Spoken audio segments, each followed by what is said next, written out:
রাসূল সাল্লাল্লাহু আলাইহি ওয়াসাল্লাম বলেন, আমার প্রতিপালক আমাকে দুনিয়াতে পাঠিয়েছেন 5 কাজের জন্য: খেলাধুলার সরঞ্জামাদি ধ্বংস করতে, বাদ্যযন্ত্রের সরঞ্জামাদি ধ্বংস করতে, মূর্তিকে ধ্বংস করে দিতে। পৃথিবীতে যত মূর্তি আছে সব ভেঙে চূর্ণ বিচ্ছিন্ন করে দিতে হবে। কে ভাঙবে? আপনাকেই ভাঙতে হবে। আপনি পারেন না, আপনার সন্তান ভাঙবে। আপনার সন্তান পারে না, তার সন্তান ভাঙবে। পৃথিবীতে যদি কোনো ব্যক্তি ভাঙতে না পারে, ঈসা আলাইহিস সালাম এসে সকল মূর্তিকে ভেঙে চূর্ণ বিচ্ছিন্ন করে দিবেন। পৃথিবীর বুকে কোনো মূর্তি থাকবে না। মূর্তিকে ভাঙতেই হবে। আপনি নিজেকে মুসলিম দাবি করেন, আপনার বাসায় বাড়িতে অ্যালবামে লটকানো আছে আপনার পিতার ছবি, আপনার বাড়িতে আপনার অ্যালবামে লটকানো আছে আপনার পীরের ছবি, আপনার বাসায় বাড়িতে আপনার মায়ের ছবি লটকানো আছে। সমস্ত ছবির মুখে লাথি মেরে ভেঙে চূর্ণ বিচূর্ণ করে মাটিতে দাবাইয়া দিতে হবে, পানিতে ভাসাইয়া দিতে হবে, আগুনে জ্বালিয়ে দিতে হবে। সমস্ত মূর্তিকে ধ্বংস করে দিতে হবে। কেননা আপনার রক্তে মিশে আছে মূর্তি ভাঙা নীতি, আপনার গোশতে মিশে আছে মূর্তি ভাঙা নীতি। আপনি মূর্তি ভাঙা নবীর উম্মত। রাসূল সাল্লাল্লাহু আলাইহি ওয়াসাল্লাম লাঠি হাতে নিয়ে কাবার ভিতরে ঢুকলেন আর বললেন, যা আল হক, এসেছে সত্য, ওয়াজাহাকাল বাতিল, চলে গেছে মিথ্যে। ইন্নাল বাতিল, অনেক চেয়ে মিথ্যে, কানা যাহুকা, চিরদিন মিথ্যে।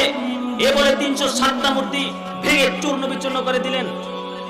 আপনার রক্তে মিশে আছে মূর্তি ভাঙা নীতি। আপনার সন্তানের হাতে পুতুল কেন থাকবে?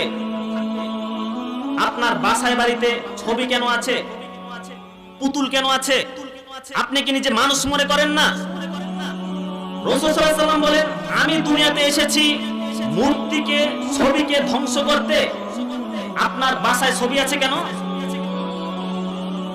আপনার সন্তানের হাতে মূর্তি, ফটো কেন? আপনার সন্তানের কলবে মূর্তির মহব্বত কি করে জন্মালো?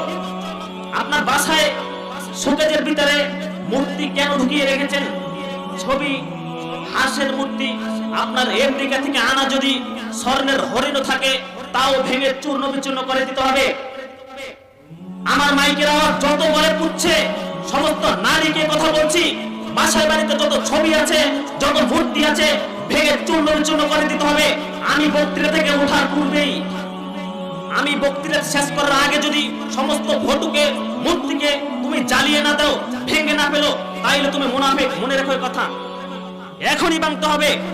যার যার স্থান থেকে উঠে গিয়ে শোকেজের ভিতরে হাঁসের ছবি আছে, মূর্তির ছবি আছে, পাখির ছবি আছে, সমস্ত ছবিকে ভেঙে চূর্ণ বিচূর্ণ করে দিতে হবে।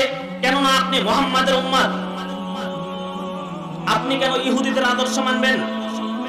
পৃথিবীর ইতিহাসে মুহাম্মদ সাল্লাল্লাহু আলাইহি ওয়াসাল্লাম সর্বশ্রেষ্ঠ রাজনীতিবিদ ছিলেন। পৃথিবীর ইতিহাসে মুহাম্মদ সাল্লাল্লাহু আলাইহি ওয়াসাল্লাম সর্বশ্রেষ্ঠ সমাজ সংস্কারক ছিলেন। পৃথিবীর ইতিহাসে মুহাম্মদ সাল্লাল্লাহু আলাইহি ওয়াসাল্লাম সর্বশ্রেষ্ঠ রাজনীতিবিদ ছিলেন। পৃথিবীর ইতিহাসে সর্বশ্রেষ্ঠ আদর্শবান ব্যক্তি ছিলেন আমার সত্য নেতা মুহাম্মদ সাল্লাল্লাহু আলাইহি ওয়াসাল্লাম। আমি মুহাম্মাদের আদর্শ মানবো, আমি কেন ইহুদিদের আদর্শ মানবো?